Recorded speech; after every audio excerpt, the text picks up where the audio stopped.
Welcome to Rabble Rants. I'm Santiago Helo Quintero, and alongside Jesse McLean, we're going to unpack the stories that have us most riled up and challenge the narratives around them. All right, so the other day I tweeted out that I was absolutely horrified that the Ontario provincial government announced, $500,000 or more funding for anti-Semitism education in our schools. And I know that sounds ridiculous, but it's until you find out that the organizations that they are providing all this cash to are the same folks we have been talking about for 400 days, and that is primarily the Israeli lobby group. We're talking CIJA, Friends of Simon Wiesenthal, and Liberation 75. Yeah, they're all going to split like $553 million and go round to our schools, and they're going to teach them about what anti-Semitism is. And if you're a longtime listener of the show, you'll understand why. We're going to completely unpack it because I think the lengths to which this ties into Canada at the same time, the same week, adopting the IHRA definition of anti-Semitism. They're not the first country to do it. Some municipalities and provinces have adopted it. Worldwide, it's becoming very common,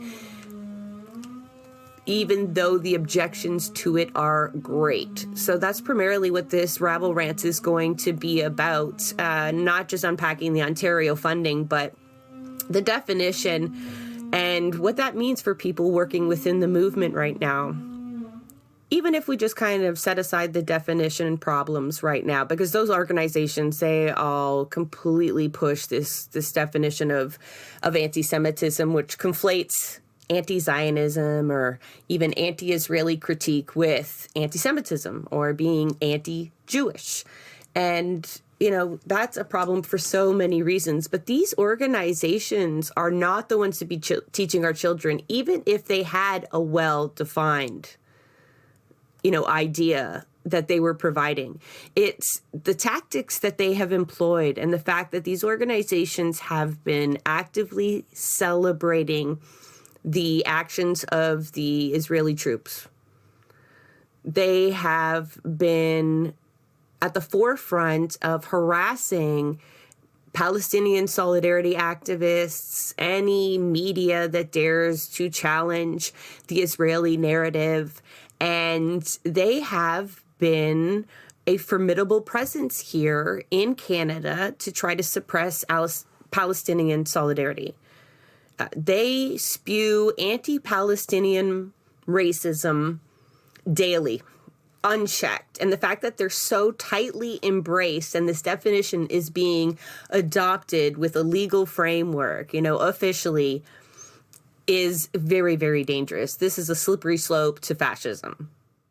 The issue isn't that, from looking at it from their perspective, what they're talking about, our issue with it isn't that they're it's not anti-racism, it's anti-racism against Jewish people, specifically as it relates to things like Israel, right? If you were truly concerned about racism, there would also be a concern about the anti-Palestinian racism, which is not a concern. And it's this constant equating of Judaism and Israel. Lately, I've been spending a little bit less time on Twitter lately because I've been quite busy. When I am on Twitter lately, I'm actually horrified at how much legitimate anti-Semitism I am seeing. It's a lot. We're talking Nazi-type anti-Semitism. There's a lot of anti-Semitism coming from the right wing. There's a lot of anti-Semitism in society in general. That is true. That is not the type of anti-Semitism, or at least, that isn't their primary concern here when they're talking about anti-Semitism. They're talking about Palestinian liberation. They're talking about advocating against the genocide of Palestinians. Against colonialism. Against colonialism. You can't do that here. You know, and that's what I mean when it's like this slippery slope into fascism, because we have now the state telling us it's essentially criminal for you to advocate for Palestinian liberation, because that means the erasure of Jewish people. That's what this definition does, right? Like 7 out of the 12 points or 11 points that are there is directly tying those two together, as though the idea of Zionism, you know, that there is a land without people and a people without a land, that is just textbook colonialism, right? And why the Canadian state feels it upon themselves to protect that kind of definition, that as though the Jewish people can only operate in the confines of Zionism, which we already know is not true, then that becomes that dangerous step to, can we then criticize the Canadian state? What if they're able to do it this way for a foreign state? Surely that opens the door for other things. We're already seeing like direct implications too. Because it frames Palestinian solidarity, you know, as anti-Israeli, which it is. I mean, who supports? It's any reasonable person at this point should have legitimate criticism of Israel. But then, you know, you also have people who are yelling from the river to the sea in an assertion of Palestinian autonomy, of liberation. And the Ontario Crown has essentially used that definition to then greenlight violence against Palestinians or Palestinian solidarity activists. So in the case of Haifa Abdelkhalik, Ms. Abdelkhalik was waving a Palestinian flag at the Ontario City Hall back in May. She was chanting from the river to the sea, and a Zionist woman, Lorna Birnbaum, came up behind her and ripped off her hijab. And, you know, thanks to the power of the internet, she was identified and charged. The case just came to a point where the Crown went before a judge and explained that they were actually dropping the charges. And the reason that they're dropping the charges is because she was chanting, the victim was chanting from the river to the sea. They said that equated to the genocide of Jewish people. So not only does, you know, this focus on anti-Semitism really try to erase anti-Palestinianism, like it's like that it pays it no mind, it actually is anti-Palestinian racism. That definition that, you know, the assertion of one's liberation to its original state is somehow violent and criminal and means the erasure of people. Like only a Zionist would assume that, right? We've talked about that before. So in this case, you have the prosecutor, you know, representing the Crown, representing the people, saying that it was okay that she attacked that woman, that Laura Birnbaum attacked that woman and ripped her hijab off. They acknowledged that that actually was a form of violence to do that. The judge agreed, but there were mitigating circumstances that provoked her to do it. And I mean, what is all of this going to mean for, you know, other activists? This is dangerous. It's also just really strange from a legal framework. Like, does that mean bar fights are legal now? You know, like if someone pisses you off enough, if someone says something mean to you, are you allowed to just punch them now? No, they've said it's more than just insulting. It's not that they thought Lorna was insulted, that she genuinely could fear that this was someone calling for the erasure of her people. Because your bar fight, you aren't backed up by things like the IHRA definition. This is creating a legal framework to assert that, yes, this is violent speech. And people saying as much, you know, you need protection from. That it's reasonable to want to lash out at those people and enact violence on them. And if you do so, you won't face charges. So you asked me earlier, though, can I punch a Nazi? And I would say, yes, you can.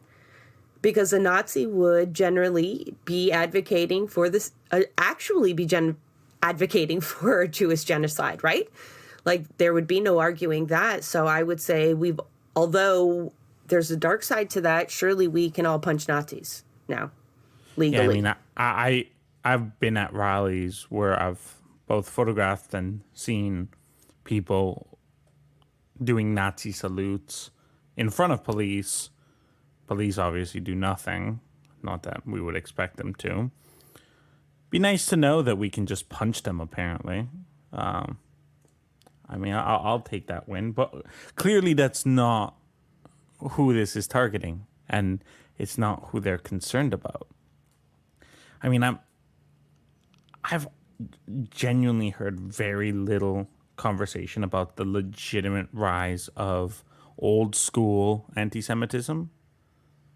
That doesn't seem to be a topic of conversation for these groups that are apparently so concerned with anti-Semitism. Well, it's so easy to understand, though, especially in this time where people are inundated with images of what the state of Israel is doing. And I don't mean like overhead shots of bombs. We are seeing the implications on people's bodies, like children's bodies. And, then you're telling people that Israel is directly related to all Jewish people, that their actions are intertwined, their goals are intertwined, that they're inseparable. But the whole point of anti-Semitism, well, not the whole point. There's old tropes and awful stereotypes that are perpetuated and violence. But the idea that you could blame all Jewish people for what Israel is doing, that's anti-Semitic. But it ceases to be when you tell them that any critique of Israel is anti-Semitic. You are telling them that they're one and the same: Zionism, Israel, and Judaism, and there's no exception. And we're seeing that played out in the streets, where Jews say no to genocide, or any Jewish person objecting. Lots, thousands. They're being disowned. They're being shouted down as not being a real Jew. And so there are many people working to solidify this conflation of these two ideas. And so it's no wonder when you see all these images that you become anti-Israeli. And so by definition, you then become anti-Semitic. So how much does that term mean after that? The irony being, of course, that anti-Semitism and pro-Zionism can both exist in harmony. And they do, right? And that's kind of what I'm talking about here. There's a lot of people who are anti-Semitic who are pro-Zionist, right? They see it as, okay, well, if the Jewish people want to go, and as long as they're not here and they have their own country over there where they can do whatever they want, as long as it's not affecting us, that's fine, right? You think of the Christian Zionists as an example, right? So that's more what I mean here. It's it as a definition of anti-Semitism, it really just fails to capture what, in my opinion, is a much more common, much more aggressive, hateful, threatening form of anti-Semitism. Yeah. Right? Yeah, you're now associating Jewish people with the most horrific things we've ever seen, and apartheid, and all of these things we've been told to hate.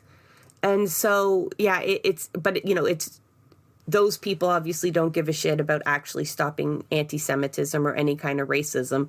We need to be clear. It is the only reason for it is to suppress Palestinian solidarity, or resistance, rather. It was a response, actually, to the gains Palestinians were making in the international community being recognized. And so it immediately puts the brakes on that, because it tells other states that even recognizing Palestine, what are its borders then? Where do you envision its borders? Because based on that definition, you could or could not be in contradiction with this definition, right? If you don't agree, if you see Palestine as its 1946 borders, you would be considered genocidal by the Israeli state and by this new definition. And so it puts the brakes on so much, not to mention, questioning the Canadian colonial regime, which is ultimately what they're protecting, right? The imperialist project. I mean, not to mention that, seen as genocidal versus actively advocating for ongoing genocide, where the concern is here is clearly misplaced.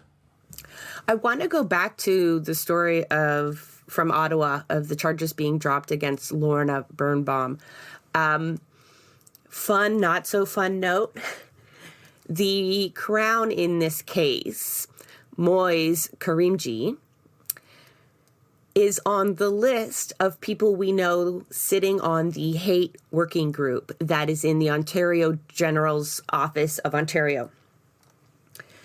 This is the, secretive committee we spoke to the Breach about, who have been very specifically tasked with monitoring the legal situation around protests involving conflicts in the Middle East. It's very specific, the definition. It's very explicitly racist, the definition. Their actions have been explicitly racist. We've talked about how this committee has been encouraging and walking police through the process of increasing charges, using harsher bail conditions, all wrapped up in Project Resolute.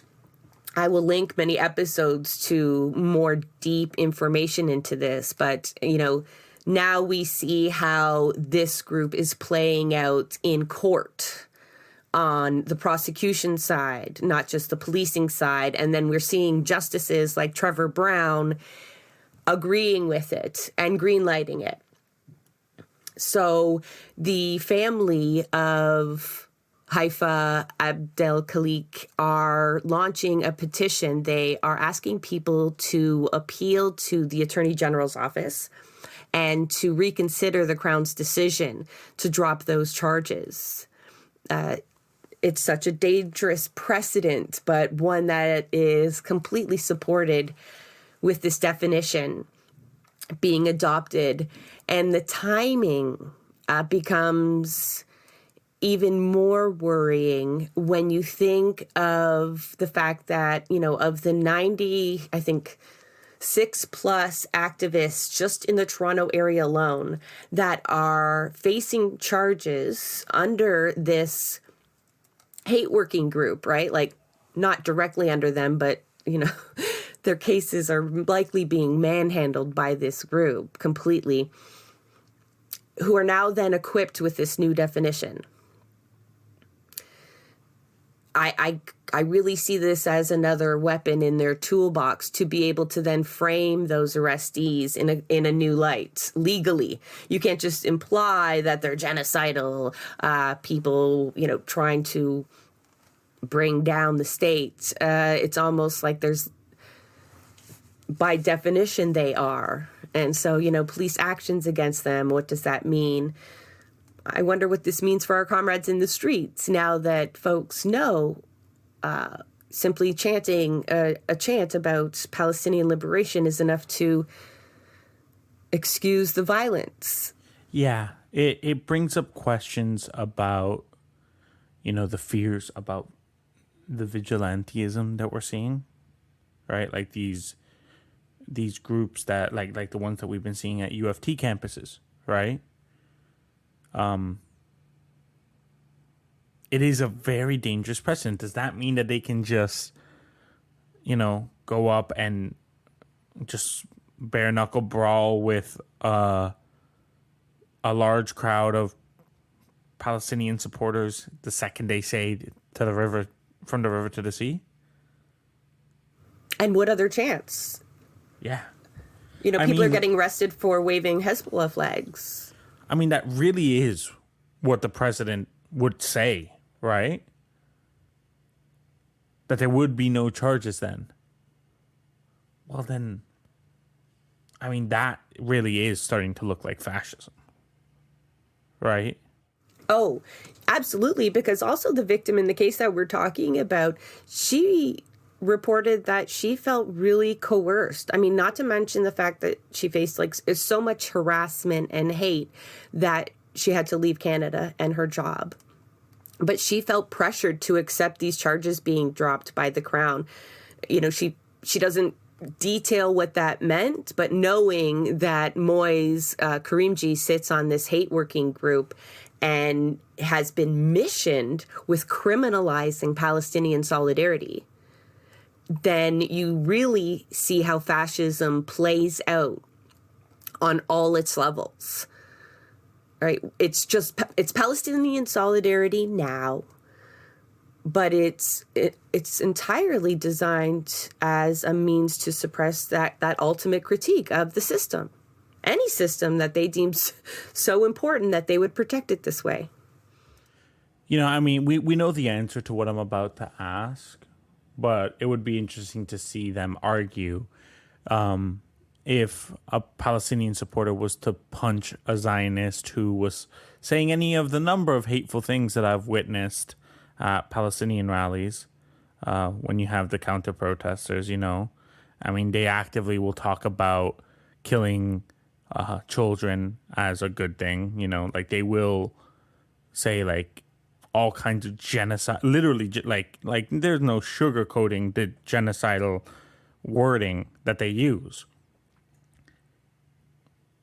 What would be the legal response if they were punched in the face? You know, like legitimately. I mean, we know that they're unlikely to follow suit, but if we're setting precedents here, if what is seen as genocidal language, and we are living through what, you know, the ICJ says is a plausible genocide, does that mean that people can start punching Zionist counter-protesters? No, because like I said, there's no legal framework to back up our feelings that it's a genocide. Canada hasn't adopted that stance fully. The ICJ, international law, doesn't mean shit. It doesn't mean shit. Even Dimitri Lascaris will tell you now, right? It doesn't mean anything to these depraved politicians. Not even the shaming of the fact that you are in contravention of international law on genocide, not just some fucking trading law or something. It's on genocide, and that was just, it was not enough to even move them in the slightest. It might have seasoned their statements a little, but I would argue it made them more resolved to just distance themselves from their obligations to the international community. So, you know, but if you're talking the UN too, the UN has not adopted this definition, and every NGO that, you know, you can think of, Amnesty International, and the list goes on in Canada. The list of organizations, again, is long, that have implored politicians, and even one of the authors, Stern, has backtracked. You know, I don't absolve him of anything, but he objects to the way that it has been weaponized against Palestinian solidarity. And so, you know, knowing our schools are going to be disseminating this, and it's going to be, you know, backed at a federal level, means a lot of folks are going to have to start to take this into account. You know, we didn't want to have to second guess what we do, but, you know, as we see the implications unfold, it's I hope it doesn't have a chilling effect. I mean, it's emboldened our media. Did you see that? To be even more outrageous than they normally are. Did you see the press conference with UN Special Rapporteur Francesca Albanese? Yes. What was the question? So, yeah, she goes on, tells everyone the scene, sets the stage in Gaza, you know, reminds everyone what's going on. And what was the question? About Israel's right to exist, I believe. Yeah. Do you? It was like, do you support Hamas? But it wasn't quite that. It was, yeah, do you think Israel has the right to exist? As though those two things were related. I think, that just demonstrates how it just confuses the shit out of people, or it makes it easier for other people to confuse people on what anti-Semitism actually is, or what it means to just simply advocate against genocide. Like, she wasn't up there calling for complete Palestinian liberation. I mean, not explicitly. I mean, she does advocate for a ceasefire, and in her language, in her answer, that was pure fire, right?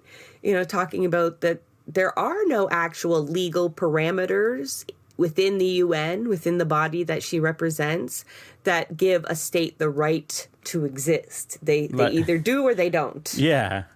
Yeah, exactly. Like, and she was saying, like, Italy exists, and if Italy wanted to unite with France and become like France-ally or something, then they would exist, and they could do that, but that there is no right to exist for any nations. Nations either exist or don't exist. But what is protected is a people's right to exist, right? A people's right to exist without, genocide. It was a very good answer.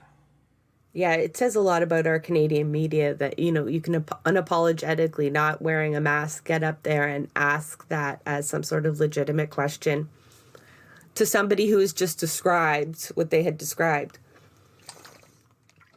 Yeah, no, and I mean, we always say on this show, like, fuck, we don't believe in Canada's right to exist. Like, I know that would make some liberals' head explode, though. Like, that's the thing. It was good that she picked Italy and France in a way in her thing, because I think it brings the ridiculously more than us being like, well, Canada doesn't have the right to exist either. It's also a settler colonial state that's built on the foundation of which is true, but I think the example of Italy and France got the message across maybe a bit more palpably than who would have if I had been the one answering it.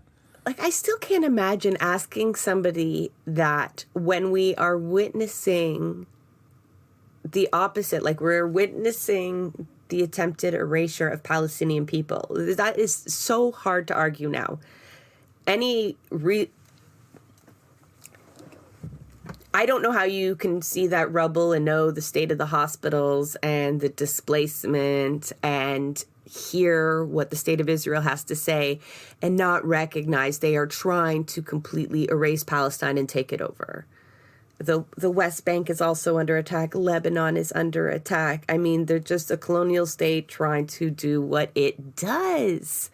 They're doing what it does. And does that not call into question anyone supporting that their right to think Palestinians have a right to exist? Is that not such gaslighting? It is, especially when, like, again, we mentioned there is no legal framework for a nation's right to exist, but there is a legal framework for, I don't know, right to self-defense, for example. Right for Palestinians to resist. That has legal framework. They're not as concerned about that one, right? Like, there's... The question is so frustrating because it's like, okay, like, you are ignoring all of these rights. You are actively violating all of these rights. I would love to ask that reporter, do you think Palestinians have the right to exist? Do you? Or force politicians who stand up there and defend this destruction and death and ask them, and with the follow-up, how is that possible? Because they have to say yes. But I'll tell you, there's footage of Dimitri Lascaris. He's outside of some weapons conference for Ukraine. I don't remember the name of it. It was in Canada somewhere. I apologize. You can go to his feed and check it out. And he's out front. They won't let him in, obviously. And he's asking the attendees who know that they're being filmed, do Palestinian lives matter less than Ukrainian lives? Or, he'd ask it vice versa. Do Ukrainian lives matter more than Palestinian lives?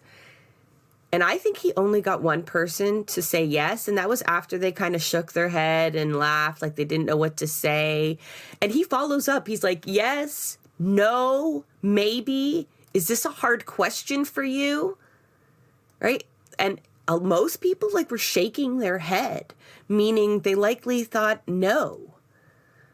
No, they weren't worth the same. And it was, you knew that's what they were thinking too. And I think some people would say, no, it doesn't have the right to exist. And that is the argument to take. And they're not the ones that are labeled genocidal. And they're not the ones that are facing legislation. And that's just because, like you said, most of actual acts of anti-Semitism, come from the far right. And those are completely unchecked. Remember that time that there was a literal Nazi in Parliament and... No one will ever forget that. I mean, they'll try. They will try. But everyone references it so often, it's impossible now. Genuinely, I'd like to know how these organizations responded to that almost, right? Where is the outrage here? What was Siege's response to that? I'm almost curious, right? Because, there is all kinds of actual support that the Canadian government provides for literal Nazis. There is all kinds of literal Nazism that is brewing in Canada. Well, we've got a list of 900 names that the Canadian government refuses to release. Remember, we had to cleanse the monument. Folks were trying to donate money and honor Nazis for the monuments for the victims of communism. And as we know, the bulk of the victims of communism were fucking Nazis. So that just, put them in a bit of a conundrum. So they know who these Nazis are, folks that came over and had asylum here in Canada, for whether it be legal or just in reality, that's what they ended up with because they weren't persecuted and they lived lives here. They won't share that list with us. So not only does it exist, they know it exists, they know the history of it, and they want to hide it from us. And the fact that there's the stress of this prioritization of a fight against anti-Semitism at this time, do you not all see how questionable this is? To tie this in with the act of Israel, in this moment, such a push.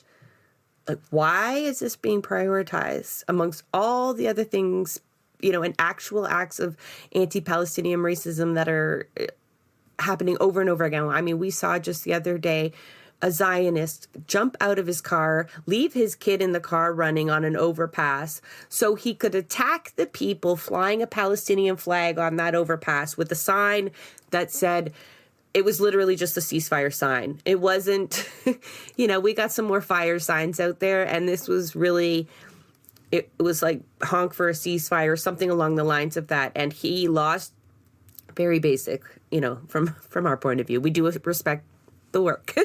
It's not to shit on the sign, but basic I mean standard, there is no very normal. Yeah, and there's no violence within it, like a ceasefire, how you could couch that and say that was a threat to that man. I'm sure someone somewhere will, but either way, he jumps out. I mean, he ended up bloodied up and taken away by cops, but these events are happening over and over and over again. This is an actual problem, but it's a problem that is being fed into by our state. I mean, that is appreciated by the state. That fucker's doing something, the police job for them. The police would have loved to go onto that overpass and haul those people away and smash their flags and tear down their banner, and they couldn't. So, a Zionist does it. Well, he doesn't. He didn't really get away with anything, but these are not isolated incidents, and frankly, it feeds into anti-Semitism to try to prioritize that definition in this moment. I I was just thinking about like just like racism in general right now, right? Like all the racism we're seeing in Canada, all like the anti-immigration racism, like, and it's like just like right now, like we have a racism problem in Canada that we need to address. And so much of it is getting unchecked. Meanwhile, everyone knows that this has nothing to do with like legitimate, like we've been saying in all episode, it has nothing to do with legitimate racism or anti-Semitism against Jewish people. It has everything to do with cracking down on Palestinian protesters for like uplifting the state of Israel and in support of their genocide against Palestinians, right? But like we have so much brewing right now that is of genuine concern, like the actual rise of fascism. And like at the end of the day, these efforts undermine any of our ability to address all of the other forms of racism, right? Like it undermines our institutions' abilities to do anything about it, right? Where it's seen that like racism is to be weaponized for some sort of political gain, as opposed to something that just should be opposed universally in all circumstances. And I think that's really frustrating right now, because it's a really bad time for us to undermine that. You know? It is. And like when you contrast that with, it's not that they're just not addressing racism. You have the liberals, like we talked about in the last episode, the last Rabble Rant, actively feeding into xenophobia and racism. So then you really start to see this as white supremacy, right? Of prioritizing anti-Semitism over all the other isms, so to speak. And that's nothing but fucking white supremacy at work. I don't care what they say. They're not white. They're fucking white. For the most part. I know Jews are not a homogenous group, but the idea of the Zionist state is an act of white supremacy.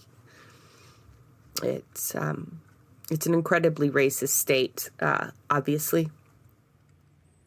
Yeah, I mean, even if you don't define it as like white supremacy, it still is a form of supremacy, you know? Like, it's still oppression, genocide. I don't give a fuck what color it has in this moment. Like, it's obvious that we need to oppose it. And they're making it harder. I'm going to round out the episode by going back to the beginning. We talked about Ontario schools getting extra funding for anti-Semitism education. And just to give you an idea of where we're already at, boards like the Toronto District School Board just fucking up royally all over the place. I mean, they started by issuing an apology for students attending the River Run for Grassy Narrows. You know, apparently settlers were asked to wear blue, and it was all twisted, and people got upset. And, you know, yeah, the school board issued an apology to parents and said they would revisit the policy of sending kids to protests and field trips or anything kind of political in nature. And then we find out that there's this field trip to the Shabbat on Bayview, who have been one of the sponsors of the, I think, weekly celebrations of the IDF. I mean, these are full court press genocidal celebrations. They are antagonistic. They have held events that would horrify you. And this is okay with the TDSB. And this is without, you know, deepening the relationships that they already have. And I'll remind you that CJA also launched a campaign within the school systems this year that encouraged teachers and students and community members to tell on other teachers or students who were advocating for Palestinian solidarity. Can you not scream fascism any louder? Right? We're encouraging people spying within the education system to make sure we don't speak ill will of a foreign state. How can you not draw the hop there, that conclusion that at some point, maybe someone like Pierre Poilievre would think, well, if that stood up without too much pushback, then surely people wouldn't mind if I did the same with objections to the Canadian state and our actions as being unpatriotic, treasonous, terrorism. They already look at Indigenous land defenders as terrorists. They treat them as such. They try to define them as such. And so this is not a stretch. This is fascism. So we try to end on a high note sometimes for these episodes, but I'm frankly, with the adoption of this definition, there are none. I mean, it is very McCarthy as well, right? Like, absolutely. It's McCarthyism. It's very 1984 to overuse the reference, And it all serves to protect the same thing, right? The imperialist, the capitalist state and its projects, right? Here, it's got a little more of a colonial flavor to it, but it doesn't really matter. Because anybody who does this will face this kind of opposition at some point when you become a problem. Right? All of this, again, is in response to gains in Palestinian solidarity. So I guess if you should see a silver lining, it's the fact that they have to start employing these so openly brazen fascist tactics that we can see, we can talk about and criticize, that that mask is slipping and slipping and slipping. And that is the whole point of keeping attacking them and forcing them to up the ante, because eventually it will show just how delegitimate they are. So, they're getting desperate. They're getting desperate, but it will be something for folks to have to navigate through the legal system now. And, now our fucking schools. So...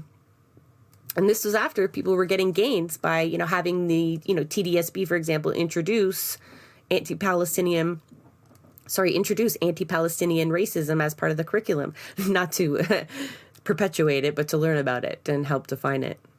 And it's gone the other way. What's crazy is just to, as part of the wrap up here, but I'm thinking back to when I was in school, learning about world history. Learning about, the 20th century and, always thinking, as many people do, how could people ever let that happen? How could these things ever happen? Well, the world's changed and things like this won't ever happen again. And just every day, it's another thing, which is very history repeating itself. We're seeing it happen again. It's I guess that's how it happens. I guess it's a hell of a lot easier for that to happen than I thought. And it's just really frustrating. And it's kind of ironic in a way too, when we're talking about them wanting to change what is taught in schools, the fact that I was taught about all of these horrible things in school, right? We learned about the Holocaust. Yeah, no, the Holocaust, and also just how fascism rises, how we got to the Holocaust. How we got to the world wars, but not really. Yeah. Or even beyond that, we even learned how we got to the genocide in Rwanda, how slavery happened. We learned all these things, and it's it's just every day is another check on the checklist of history repeating itself in the exact same way as before. And yeah, it has sort of really feel to me, too, as though they've just taken the actual definition of anti-Semitism and put it down that chute, that the workers had in 1984, where it just kind of, they rewrote history and they just took out a new piece of paper and they just completely rewrote this definition that makes no fucking sense and actually does the opposite of what they tell us that it'll do. And they all adopt it that's perfectly fucking normal. And this is what it's always been. And it would be crazy to question it.